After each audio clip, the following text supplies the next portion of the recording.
अस्सलामु अलैकुम वरहमतुल्लाहि वबरकातुहू। पूरी करके आ गए लग रहा है माशाअल्लाह। अल्हम्दुलिल्लाहिल्लज़ी अब्दअल अफ़लाक वल अर्ज़ीन वस्सलातु वस्सलामु अला मन काना नबिय्यन व आदम बैनल माइ वत्तीन।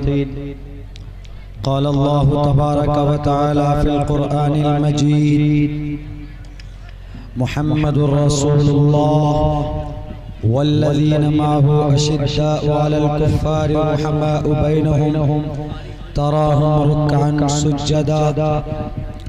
वक़ाल अल्लाहु तबारक व तआला उलाइका हुमुल मुफ़्लिहून। वक़ाल अल्लाहु तबारक व तआला उलाइका हुमुस सादिक़ून। क़ाल अन्नबिय्यु सल्लल्लाहु अलैहि वसल्लम मन कज़ब अलैहि मुतअम्मिदन फ़ल्यतबव्वअ मक़अदहु मिनन नार औ कमा क़ाल अन्नबिय्यु अलैहि सलातु वस्सलाम। All praise and thanks are Allah's, the Lord of the Alameen, mankind, jinn and all that exists. You honor only the ruling judge, the day of recompense, it means the day of resurrection. You only we worship, you only we ask for help. Each and everything guide us to the right path, to the straight way. May praise be to Allah and cherisher, the sustainer of the worlds, and may the blessings and peace be upon the master of prophets, on all of his companions. The primary aim of education is to prepare and to qualify the new generation for participation in the development cultural society. Shambhal गराम गुख्यस्य भराहमनयस्य गहातमन भवने विष्णु यशशाकल की प्रादुर्भविष्यति। अष्टो गुणः पुरुषं दीपयन्ति प्रज्ञा च कोलं च दम श्रुतं च प्राकर्मस्य बहुभाषिता च दानं यथा शक्ति कृतज्ञता च। अस्मल्लाम यातयुं हुत्वा अल्लो रसूल सूर्य सर्व नक्षत्रः। ओम पूर्णमिदः पूर्णमिदं पूर्णात् पूर्णमुदच्यते पूर्णस्य पूर्णमादाय पूर्णमेवावशिष्यते। ओम शांति ओम शांति ओम शांति। मेरे भाइयों, अभी 2 दिन पहले नरसिम्हानंद सरस्वती शिव शक्ति सुंदर अखिल भारत संत परिषद का एक सदर और अध्यक्ष, उन्होंने मुहम्मदुर रसूलुल्लाह सल्लल्लाहु अलैहि वसल्लम के बारे में बहुत ही खुद साख्ता दरीदा दहन तौहीद आमेज़ कलिमात कहे। हम और आप मुहम्मदुर रसूलुल्लाह से मोहब्बत करते हैं और उनका एहतराम, उनकी इज्जत और उनको फॉलो करते हैं। इस्लाम की नजर में अगर कोई किसी नबी को गाली देता है तो इस्लाम की नजर में, शरीयत की नजर में वो इंसान वाजिबुल क़त्ल है। ईसाई धर्म में, ईसाई मजहब में ब्लास्फेमी एक कानून है। अगर कोई हजरत ईसा अलैहिस्सलाम को गाली बकता है तो उस इंसान को इतने कोड़े मारे जाएं, इतना पत्थर बरसाया जाए कि उसको जमीन में समा दिए जाएं। ये कानून आज भी मौजूद। आपके मोहम्मद सल्लल्लाहु अलैहि वसल्लम को अगर कोई गाली देता है, आपके इस्लाम के मसाइल पर आपके कुरान और हदीस पर अगर कोई टिप्पणी करता है तो ऐसे आदमी के बारे में इस्लामिक शरीयत के हिसाब से अकॉर्डिंग टू द इस्लामिक शरिया उसको कत्ल किया जाना वाजिब और जरूरी हो जाता। मेरे भाइयों, आप भारत में उस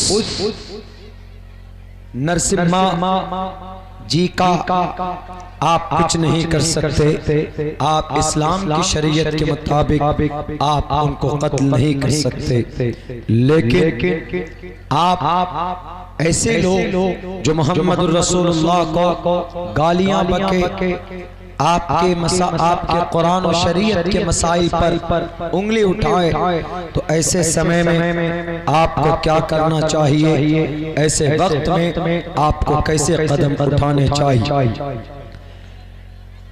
भारत के अंदर एक कानून, एक संविधान, उस कानून और उस संविधान की धारा नंबर 12 से लेकर 35 तक इसके बारे में बताया गया।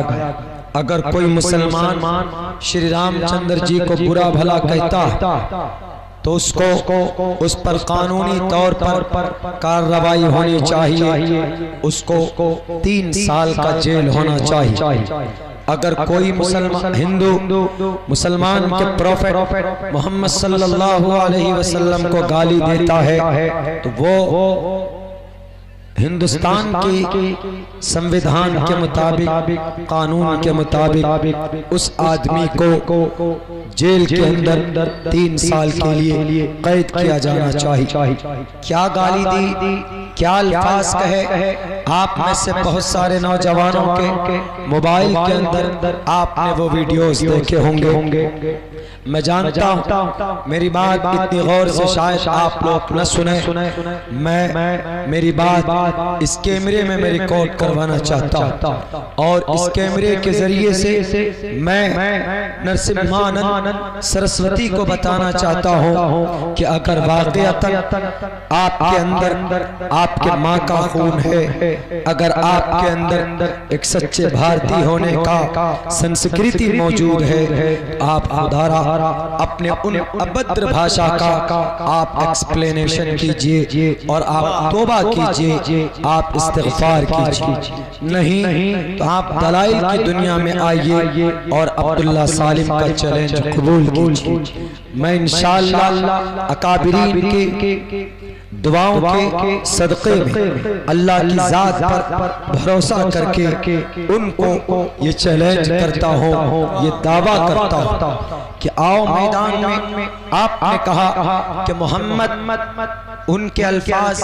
ये थे कि मोहम्मद सबसे पहले जिहादी हैं जिन्होंने नौज़ बिल्लाह नौकरी की और उस घर में उन्होंने उसके शौहर को मारा और उस बेवा से शादी की। ये अल्फाज और उन्होंने मुख्तसर से वक्त में बहुत बड़ा एम्पायर खड़ा किया, बहुत बड़ी बादशाहत कायम की और फिर जो आज की डेट में दर्द सर बना हुआ उन्होंने ये बात कही कि मोहम्मद रसूलुल्लाह पहले जिहादी हैं, पहले जिहादी मोहम्मद हैं इस धरती पर। और फिर उन्होंने नौकरी की एक औरत के घर और उसके शौहर को मारा और उसके बाद फिर उन्होंने उनकी जायदाद पर कब्जा किया और पूरी दुनिया के अंदर एम्पायर खड़ा की हुकूमत बनाई।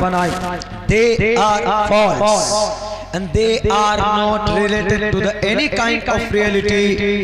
They have no identity and they have no reality. इसकी कोई हकीकत, कोई सच्चाई नहीं। क्यों?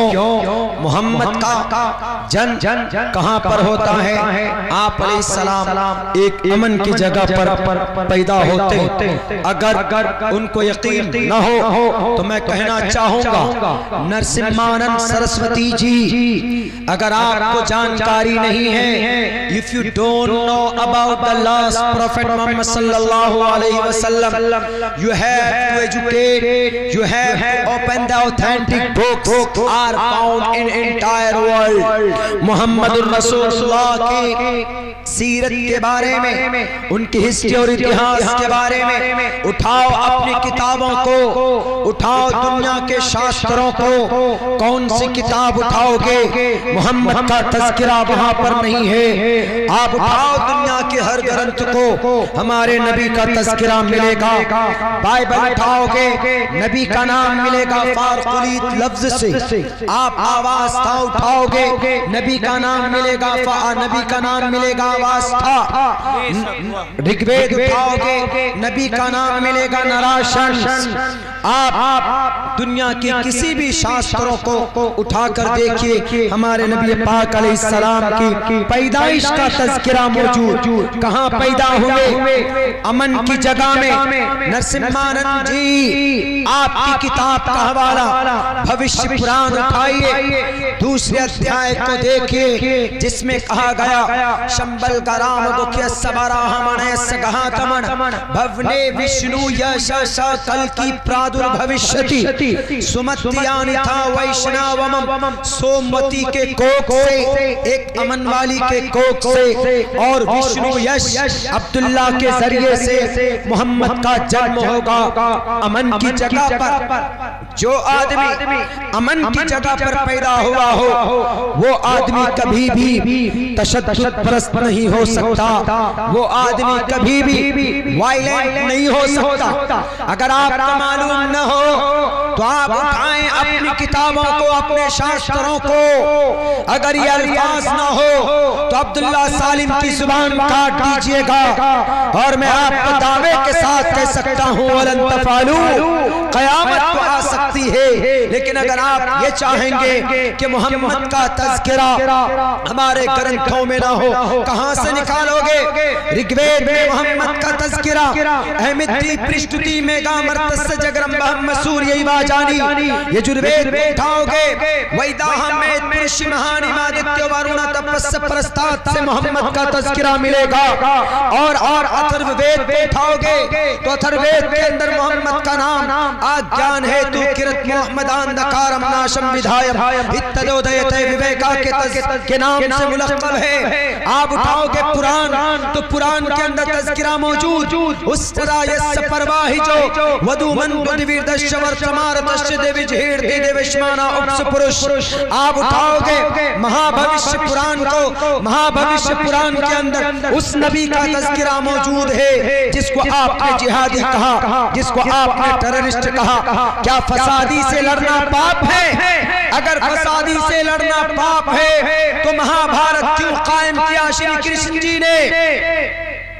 क्यों कहा हिंसा सत्यम करो दस्तयागा? के अर्जुन बैठो मत, तलवार उठाओ, इन रावण का राक्षस का वध करो। अगर फसाद जुल्म के खात्मे के लिए श्री कृष्ण जी अर्जुन को कह सकते हैं, तो मोहम्मद रसूलुल्लाह भी जालिमों को, मुशरिकों को, गद्दार को मिटाने के लिए अगर तलवार उठाते हैं तो तुम्हारे पेट पे क्यों दर्द होता है? नरसिम्हानंद सरस्वती जी आपने कहा कि मोहम्मद थे, जिहाद वहीं से शुरू। What is the meaning of जिहाद? जिहाद मीन्स स्ट्रगल, कोशिश करना, मेहनत करना। कैसे मेहनत करना? किस लिए? अगर कोई दुश्मन आपकी इज्जत पर, आपके घर पर हमला करे तो आप क्या कीजिएगा? बैठ कर रहिएगा, आप फौरन उठिएगा, जो भी आपके हाथ में हो आप उठाकर दुश्मन का मुकाबला कीजिएगा। तो आपका उठना, डंडा लेकर दुश्मन से मुकाबला करना, इट मीन्स जिहाद। इसको जिहाद बोलते हैं। चीन वाला भारत पे हमला किया, गालवान घाटी के अंदर 20 नौजवान शहीद हुए।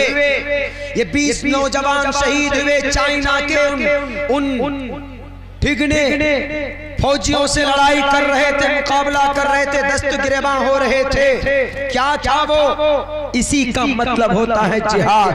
और ये करना पाप नहीं, ये करना जुर्म नहीं है, बल्कि ये अपनी रक्षा, अपनी आत्मा की हिफाजत के यू कैन डू इट, आप कर सकते हैं according to the Indian constitution. तो आपने कैसे कहा कि जिहाद, और आपने इसको जोड़ दिया किससे? लब जिहाद से। कानून बनाया लब जिहाद। लब जिहाद पर कानून बनाने से पहले आप बेटियों की इज्जत की रक्षा के लिए कानून बनाओ। उत्तर प्रदेश, मध्य प्रदेश के अनपढ़ गवार, इख्तिदार पर, कुर्सी पर, पावर के नशे में अंधा होने वाले, अगर आपको कानून बनाना है तो आप बेटियों की रक्षा के लिए कानून बनाओ। 3 बेटियों की इज्जत लूटी गई, कहां पर? उन्नाव के कोई कानून नहीं बना। और बहन मनीषा की लाश रातों रात जलाकर नामो निशान मिटा दिया गया, कोई कानून नहीं बना।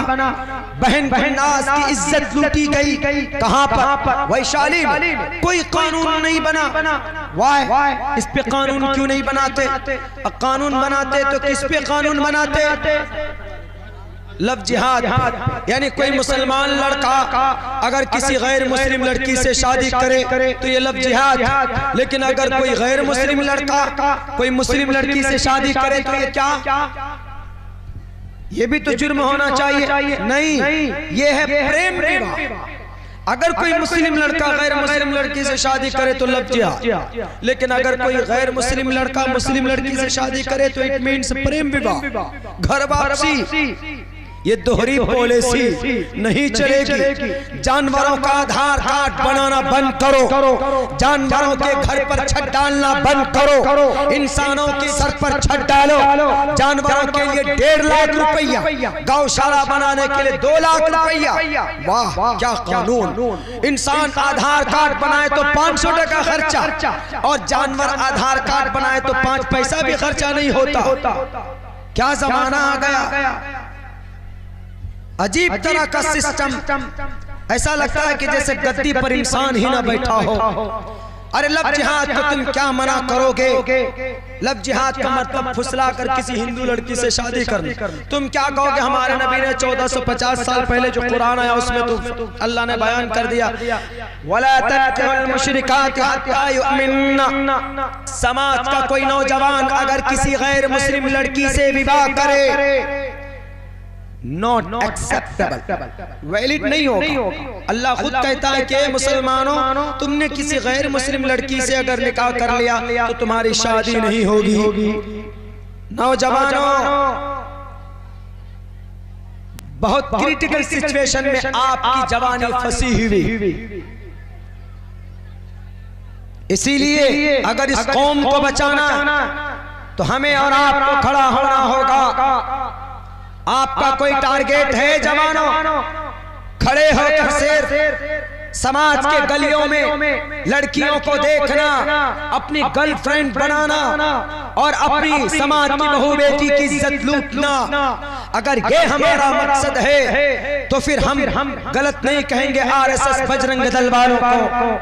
आरएसएस बजरंग दल वाले ने अपने टारगेट फिक्स किए। जवानों, आपका क्या टारगेट है? आपने कभी फिक्स किया? एक नौजवान हमसे पूछता है कि मौलाना, मैं व्हाट्सएप में 18,000 लोगों को ग्रुप में जोड़ना चाहता हूँ। हमने कहा क्या कहोगे बाबू? बोला कि मैं इंक़िलाब पैदा करना चाहता हूँ। हमने कहा कि व्हाट्सएप के जरिए, फेसबुक के जरिए? तो अमेरिका को क्यों इतना पैसा खर्चा करके आर्मी बनाने की जरूरत थी? वो व्हाट्सएप फेसबुक के जरिए से जंग जीत लेता। कोई टारगेट है नौजवानों?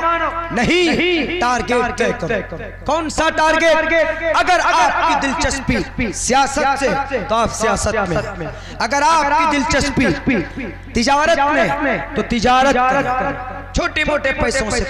अगर आपकी दिलचस्पी एजुकेशन में है, एजुकेशन में होना चाहिए। Education is to prepare and to qualify the new generation for participation in the development cultural society. आप अपने समाज को कोई मुखिया मिलकर तरक्की नहीं दे सकता, बल्कि आपके नौजवान जो पढ़े लिखे हैं वो समाज की तकदीर को बदल सकते। मुखिया से या एमपी से या एमएलए से कोई उम्मीद मत कीजिए, ये सारे ऐसे ही होते।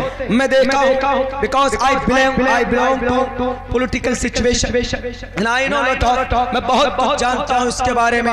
इनसे उम्मीद मत कीजिए, ये कर दें तो भला, लेकिन समाज को ज़हनी एतबार से अगर आप तरक्की देना चाहते तो आपका हर बच्चा पढ़ा लिखा होना चाहिए। आपके गांव के अंदर हर अफराद के अंदर कम से कम इतनी तालीम हो, इतनी लियाकत होनी चाहिए ताकि उसको कहीं पर पुलिस में, ब्लॉक में, रजिस्ट्रार ऑफिस में, डिस्ट्रिक्ट के अंदर, तहसील के अंदर कहीं पर भी जरूरत पड़े तो अपनी आवाज को रख सके, वो अपनी आवाज को बुलंद कर सके।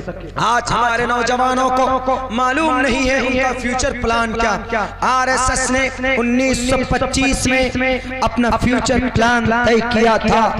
आज उनके मन का मकसद उतर आए, आज उनकी माइंड का, उनके जहन का, उनकी इच्छा का प्राइम मिनिस्टर है, उनके पसंद का राष्ट्रपति है, उनके पसंद का होम मिनिस्टर है, उनके पसंद का वजीर खारजा, वजीर दाखिला, सब उन्हीं के पसंद का। उन्होंने टारगेट तय किया। हम लोग क्या तय करते, हमारा बच्चा थोड़ा बड़ा हुआ दिल्ली विल्ली भेज देते हैं। अगर हमको अल्लाह ने दौलत दी तो कुछ नहीं सोचते, गोश्त मांस मछली डेली खाएंगे, खत्म कर देंगे। बच्चा क्या करता है, पूछे कि व्हाट्स योर नेम, बच्चा कहेगा what is the meaning of what's your name. आप उनसे इंग्लिश में बात कीजिए, नहीं जानते।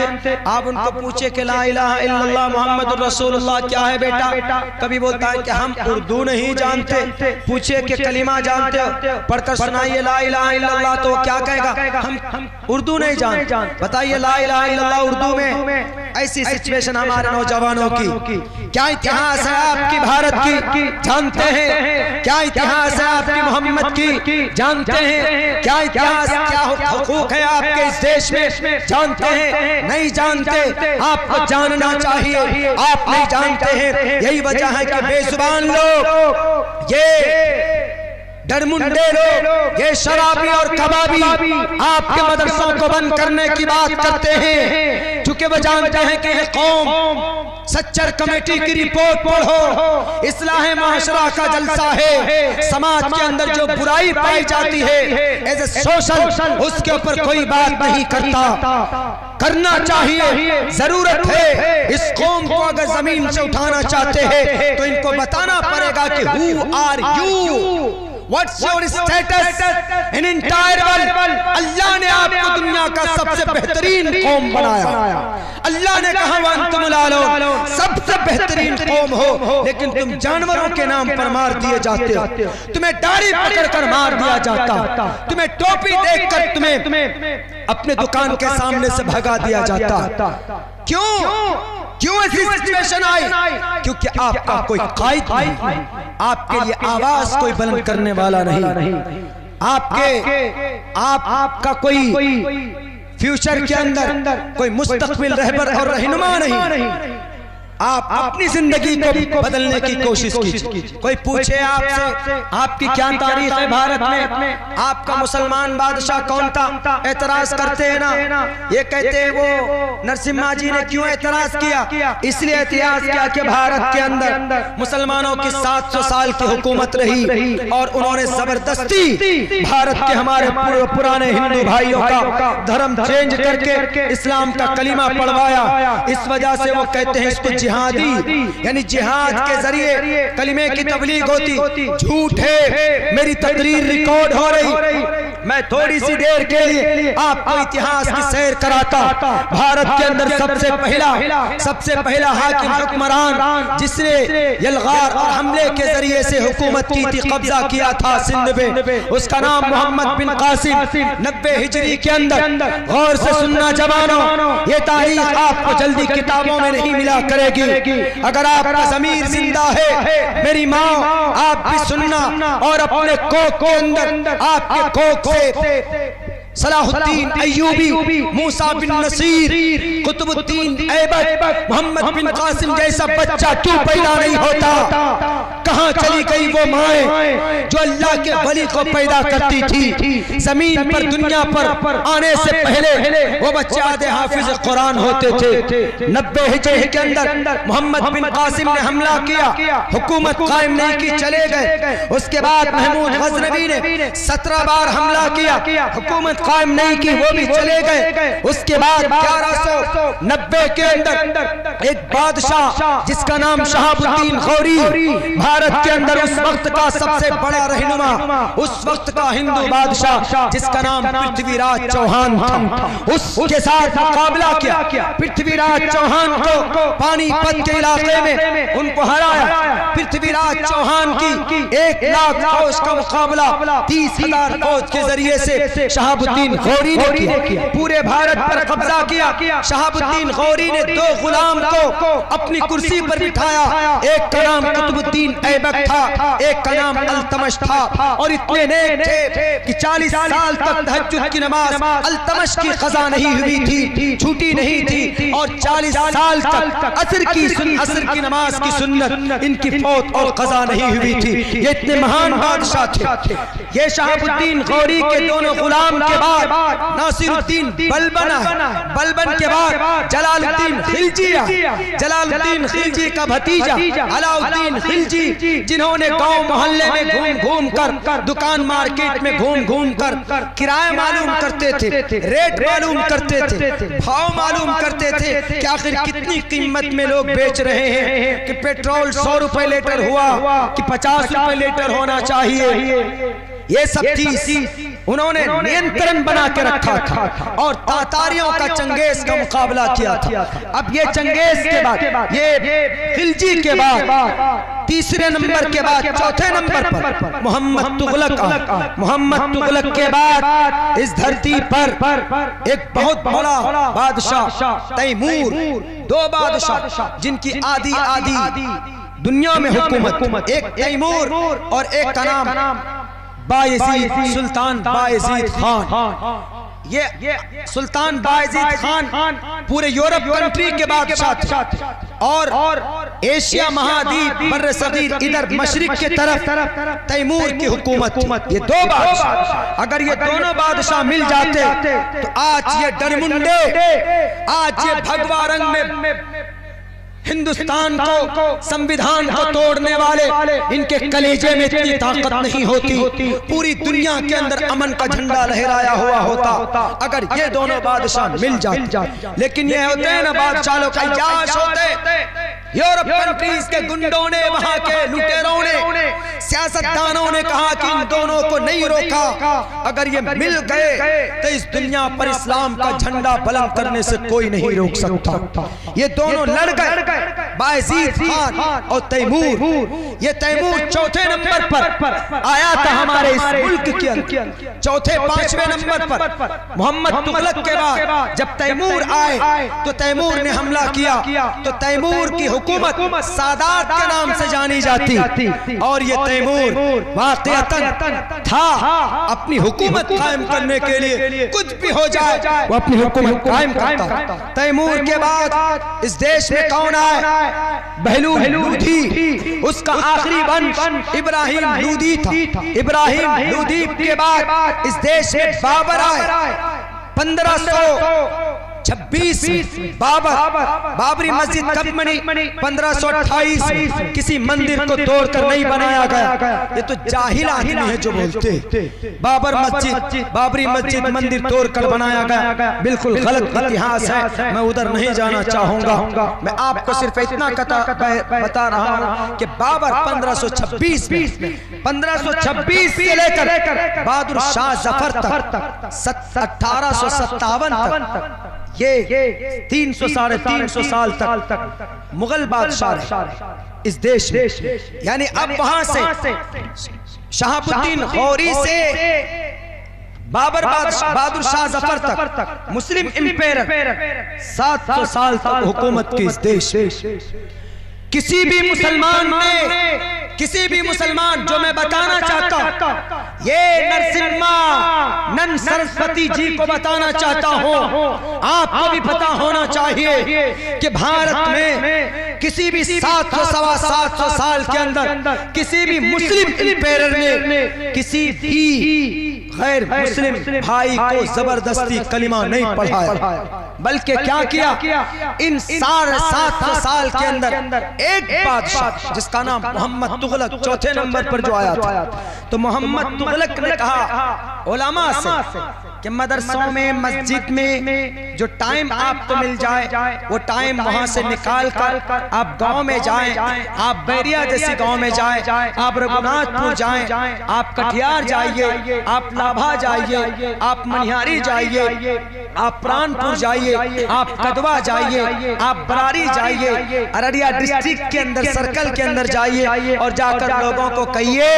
कि Islam is the best religion. जिसको अच्छा लगेगा वो एक्सेप्ट करेगा और लोगों को बताइए नास्ते किंचन, लोगों को नमाज के बारे में बताइए, पथमादारका जीवादियोदियन मुझियते तृतीयानन को डला कार्य चतुर्थर देव चंद्र का।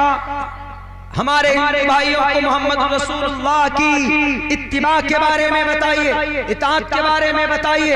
यहाँ न पक्ष बातें कुछ ना को वैद कुरान संत मदभा को तबलक जो सुंदरम चाहे कोई, बिना मोहम्मद पार न कोई बता। सिर्फ मोहम्मद तुगलक ने इस्लाम का प्रचार किया, वो भी जबरदस्ती नहीं बल्कि पुरसुकून अंदाज में। किसी भी मुस्लिम इंपेरर ने किसी हिंदू भाई का खून किया हो, इस्लाम कबूल करवाने के चक्कर में पंडित नरसिम्हानंद सरस्वती जी मौलाना कासिम नानोतवी की निस्बत मेरे अंदर, जैसे उन्होंने पंडित दयानंद सरस्वती को भगा कर उनसे मुनाजरा किया था, मैं तैयार हूँ आपके सामने में, मैं आपके चैलेंज को कबूल करता हूँ।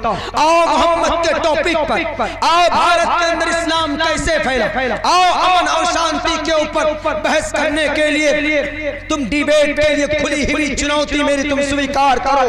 आप उत्तर प्रदेश के हो, बहुत अच्छी बात, आप उम्र में हमसे ज्यादा आपका रिस्पेक्ट करते हैं, लेकिन कभी भी अब्दुल्ला सालिम ने अपनी जुबान से श्री रामचंद्र जी को गलत नहीं कहा, कभी भी अब्दुल्ला सालिम ने श्री कृष्ण जी को अपनी जुबान से गलत नहीं कहा, कभी भी अब्दुल्ला सालिम ने विष्णु को गलत नहीं कहा, परमेश्वर शिव को गलत नहीं कहा, ओम हरि को गलत नहीं कहा, और विघ्नहर्ता गणेशा को गलत नहीं कहा, और फिर हनुमान को गलत नहीं कहा। जब मैं कोई भी मुसलमान रहनुमा किसी भी हिंदू देवी देवताओं को हमने गलत नहीं कहा, दुर्गे माता को गलत नहीं कहा, काली को गलत नहीं कहा, रावण को गलत कहते हैं जो भी आपके अकीदे के मुताबिक, कभी भी स्वर पंख को हमने गलत नहीं कहा, हमने श्री रामचंद्र जी के लक्ष्मण को गलत नहीं कहा, हमने सीता को गलत नहीं कहा, हमने सबको कहा मर्यादा पुरुषोत्तम, हमने सबको कहा कि ऋषि मुनि महाशक्ति वाले, हमने सबको कहा कि महाआत्मा लोग थे, ये ऋषि मुनि थे, ये पवित्रता को जानते थे, ईश्वर की भक्ति करने को बताते थे। तो आप कैसे बोल दिए, आप कैसे बोल सकते हैं मेरे भाइयों? लेकिन हम लोग क्या किए, हम लोगों के अंदर तो इतनी मोहब्बत है मोहम्मद रसूलुल्लाह के ताल्लुक से कि अगर आज कहते हैं कि भैया चलो जरा प्रोटेस्ट करते हैं, नहीं प्रोटेस्ट करने जाएंगे तो पुलिस वाले आपके हाथ में हथकड़ी लगा दें। तो आपको पता होना चाहिए कि अगर आप प्रोटेस्ट करेंगे तो पुलिस आपके हाथ में हथकड़ी नहीं लगाएगी। भारत का संविधान का आर्टिकल नंबर 19 कहता है, क्या कहता है? To assemble with the peaceful without arms, you have to give speech and freedom of expression and freedom of thought, personal liberty, आपकी शख्सी आजादी। आप यहाँ पर बैठकर अगर सरकार के खिलाफ अगर आप धरना देना चाहें तो यू आर फ्रीडम, आप कर सकते, दे सकते नहीं। इतने बुज़दिल बन गए हम लोग, इतने आराम पसंद बन गए हम लोग। हमारे नबी के ऊपर तौहीन आमेज़ कलिमात कहे जा रहे हैं और हम लोगों के रोंगटे खड़े नहीं होते। मोहम्मद रसूलुल्लाह के ताल्लुक से हम लोग इतने वाक़ियतन या तो डर गए या तो हम लोग बुज़दिल बन गए, या तो मोहम्मद रसूलुल्लाह से मोहब्बत ना रही कि हम लोग कम से कम किसी भी एतबार से अपना प्रोटेस्ट दर्ज करवाएं। ये मैं आपको नहीं कह रहा हूँ, बल्कि इन दानिश्वर लोगों को कह रहा हूँ जिनको कुर्सी और जिनको गद्दी और जिनको पावर मिला हुआ, पता नहीं किस नशे में धुत हैं ये, क्यों इनको इतना डर लगता है। कौम आपके साथ है, हम आपके साथ हैं, आप आए तो सही मैदान में, आप आवाज तो बुलंद करें। हमारे नौजवानों को मार दिया जाता, आपकी जुबान से आवाज नहीं निकलती, प्रोटेस्ट करते CAA पे तो हमारे जवानों को जेल में डाल दिया जाता, आप उनके लिए पैरवी नहीं करते। कल अब्दुल्ला सालिम के हाथ में हथकड़ी लग जाए, आज तो बोलते हैं कि मौलाना अब्दुल्ला सालिम की तकरीर सुनेंगे, मौलाना अब्दुल्ला सालिम बहुत अच्छे, अदनान साहब बहुत अच्छे, नज़्म हसन साहब बहुत अच्छे उत्तर प्रदेश से आए, और हमारे सोहराब साहब बहुत अच्छे। लेकिन कल चल कर अगर सोहराब साहब के हाथ में हथकड़ी लग जाए, नज़्म हसन साहब के हाथ में हथकड़ी लग जाए तो हम में से कोई पूछने के लिए नहीं जाता, कोई जेल इनकी पैरवी के लिए नहीं जाता। हमको सहानुभूति, हमको बड़ा दुख है, दर्द है कि मौलाना साहब को जेल हो गया। नहीं चाहिए तुम्हारी ये हमदर्दी। गुलनाज की इज्जत लूटी गई, सेल्फी खिंचाए घर पे जाकर, इंटरव्यू दिया, हम उनके घर पर होकर, नहीं चाहिए ये तुम्हारे मगरमच्छ के आंसू। हमें तो जमीन पर उतरकर उस गुलनाज के लिए कौन केस लड़ रहा है, उनका फाइनेंशियली मदद होना चाहिए। हमें ऐसे लोगों की जरूरत है, हमें जुबानी जुमलेबाजी करने वालों की जरूरत नहीं है। और जिस दिन इस कौम के अंदर ये जज्बा पैदा हो जाए, उस दिन ये कौम इंशाअल्लाह इंक़िलाब पैदा करेगी। मेरे भाइयों, मैं यही पैगाम देना चाहता हूँ आप लोगों को, अल्लाह करे कि वो दिन आ जाए कि जिस दिन हमारे नौजवान, हमारे समाज के लोग दोबारा खड़े हो और इन जालिमों का मुकाबला कर। जब भारत का संविधान आपको इजाजत देता है, आप आवाज क्यों नहीं बुलंद करते? परसों हमने एक जलसे में एक बात कही थी कि आपके मदरसों को बंद करने की बात की जा रही। उत्तर प्रदेश में योगी जी ने तो भंग खा लिया, मदरसों को ही तफ्तीश में ला रहे। कौन से मदरसे में आतंकवाद है, कौन से मदरसे में बंदूक है, कौन से मदरसे में RDX है, कौन से मदरसे में तोप है, वो लगे पड़े। और जिनमें कुछ शक होता ताला लगा देते। आसाम के अंदर तो 620 मदरसों में ताले लगाने की बात की जा रही, बल्कि ऑर्डर हो गया, अप्रैल से नाफिज हो जाएगा। 620 मदरसे and they will be converted into the modern education, school में तब्दील हो जाएंगे जहाँ कुरान की तालीम होती थी। हमने परसों इलाके के जलसे में एक बात कही कि क्या आप लोग उठ नहीं सकते, खड़े नहीं हो सकते? उन्होंने कहा कि मौलाना किन का साथ है, क्या करें, हमको समझ में नहीं आता। हमने कहा क्या है, बंद करो, एक हाथ में कुरान हदीस, कुरान और शरीयत लो, दूसरे हाथ में आप भारत का संविधान लो और निकल जाओ मैदान। जब जरूरत पड़े आपको अजान देने की तो अजान दो, अल्लाहु अकबर। जब जरूरत पड़े आपको कुरान पढ़ने की, जब जरूरत पड़े आपको नमाज पढ़ने की तो पढ़ो, अकीमुस्सलाह। जब जरूरत पड़े आपको कुरान पढ़ने की तो कुरान पढ़कर सुनाओ, अलिफ लाम मीम ज़ालिकल किताब, और तिलकर सयक़ूल तिलकर रुसुल लन तनावल मुहसनात मा युहिब्बुल्लाह व इज़ा समिअू वलौ अन्ना क़ाल अल मलअू वअलमू यातज़िरून वमा मिन दाब्बा वमा उबर्रिउ रुबमा सुब्हानल्लज़ी क़ाल लम अक़ुल इक़्तरब लिन्नास। आगे आप पढ़िए, क़द अफ़लहल मुमिनून व क़ाल अल मलअू अम्मन ख़लक़तु मा उही, और वमन यक़ुल और वो मालिया क़ाल फमन अज़लम इलैहि युरद्दु हामीन क़ाल फमा ख़त्बुकुम लक़द समिअ अल्लाह तबारकल्लज़ी अम्मा यतसालून। जब कुरान पढ़ने की बात आए तो आपका बच्चा कुरान पढ़ना चाहिए, लेकिन जब आप भारतीय बन जाओ, जब आप इंडियन बन जाओ तो उस वक्त आप पढ़ो we the people of India. आप उस वक्त पढ़ो we are able to equal, I want to equality, I want to equality before law और the equal protection of the laws within the territory of India. आप भारत का संविधान, आपके मदरसों को बंद करने की जो भी बात करता, आप उनके सामने भारत के संविधान का आर्टिकल नंबर 30 खोलो और उनको कहो कि पढ़ो। लिखा है all minorities right minorities to establish and administer educational institution, all minorities whether based on religion और equal protection whether based on religion and language and shall have the right to establish and administer registered educational institutions on their choice. Bharat का संविधान आपको कहता मुसलमानों तुम मदरसा बना सकते हो, मुसलमानों तुम मकतब बना सकते हो, मुसलमानों तुम कुरान पढ़ा सकते हो, मुसलमानों तुम अंग्रेजी जुबान पढ़ा सकते हो, मुसलमानों तुम इंग्लिश जुबान पढ़ा सकते हो। Shall have the right to establish. क्या मतलब है आसाम के मिनिस्टर साहब बताइए भारत के संविधान का इस आर्टिकल का क्या मतलब है?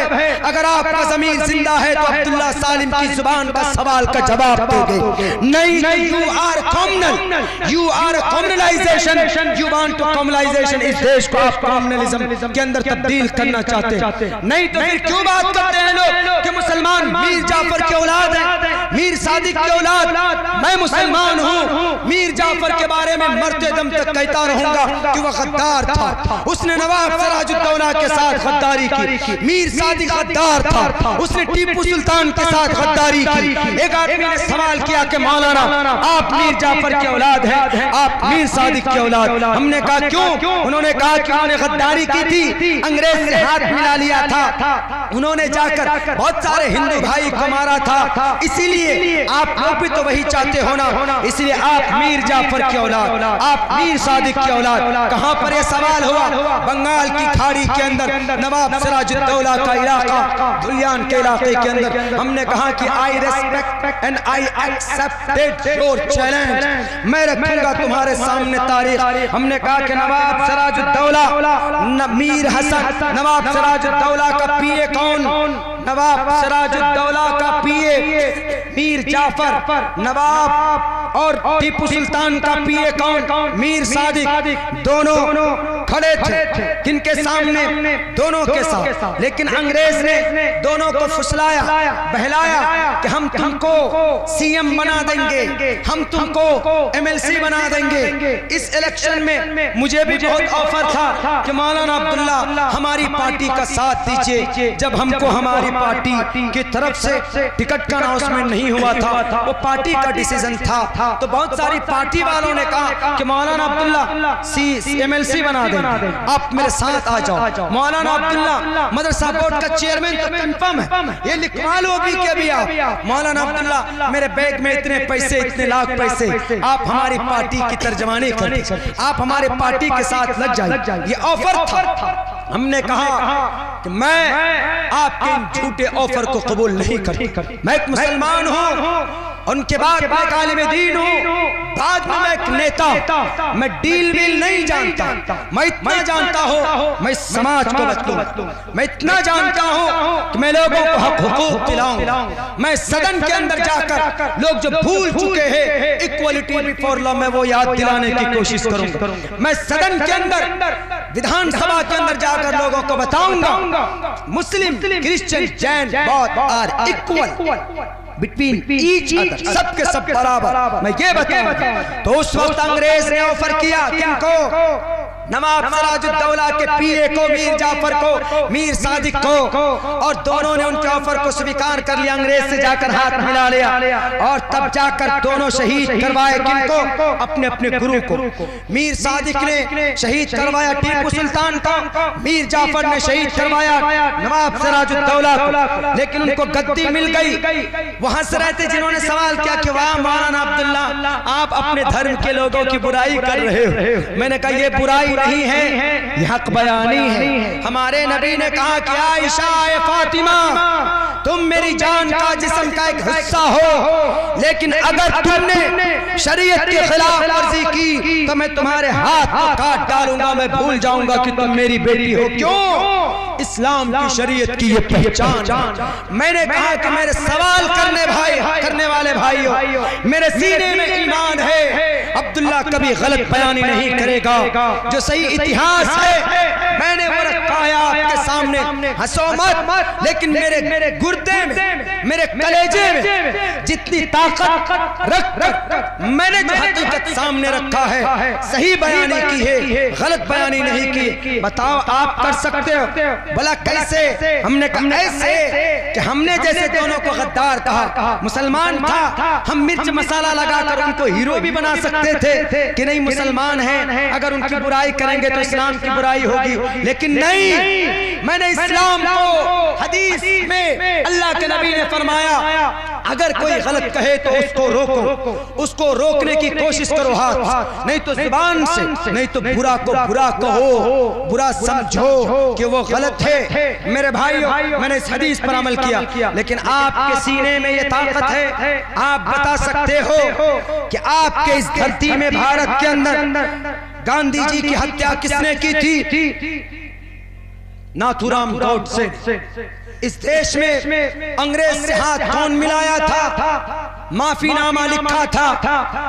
जेल से बचने के लिए किसने हाथ मिलाया? सावरकर ने, जिसकी आइडियोलॉजी पे आरएसएस। हमने कहा कि ये दोनों, नाथूराम गौडसे और आरएसएस के चीफ, किसी जमाने में प्रमुख रहने वाले सावरकर, इन दोनों ने अंग्रेज से हाथ मिलाया। तो आप बता सकते हो कि सावरकर गद्दार है? आप बोल सकते हो कि नाथूराम गौडसे गलत है? नहीं बोल सकते। क्यों? क्योंकि आप उनको हीरो समझते। उसने गलत किया, लेकिन आपने उसको हीरो समझा, हीरो माना। लेकिन हमारे जो लीडरान थे, इन्होंने गलत किया तो मैं गलत कहूंगा। ये फर्क है एक ईमानदार में और एक डिसबिलीवर। यानी आप गलत को गलत नहीं कहते, हम गलत को गलत कहते हैं। बस ये फर्क है एक भारत के, एक मुसलमान के अंदर और एक मुशरिक और डिसबिलीवर के अंदर। मेरे भाइयों, बस इतना पैगाम आपको देना था कि आपकी इतिहास, आपकी हिस्ट्री बहुत मजबूत है और आपके पास जो ग्रंथ है कुरान, उसके अंदर सारी दुनिया का समाधान। लेकिन हम लोग उससे कट रहे हैं, जिसकी बुनियाद पर हम लोग कमजोर होते चले जा रहे हैं। वक्त बहुत हो चुका है, मैं इतनी देर बोलने पर भी एबल नहीं था, लेकिन आपकी वजह से मैं बोल पड़ा हूँ। अल्लाह से दुआ करें कि अल्लाह तबारक व तआला हम लोगों को जलसा सुनने से ज़्यादा, जलसा कराने से ज़्यादा हमारे अंदर तब्दीली की तौफीक अता फरमाए। बहुत बहुत शुक्रिया, जज़ाकल्लाह। अस्सलामु अलैकुम व रहमतुल्लाहि व बरकातुहू।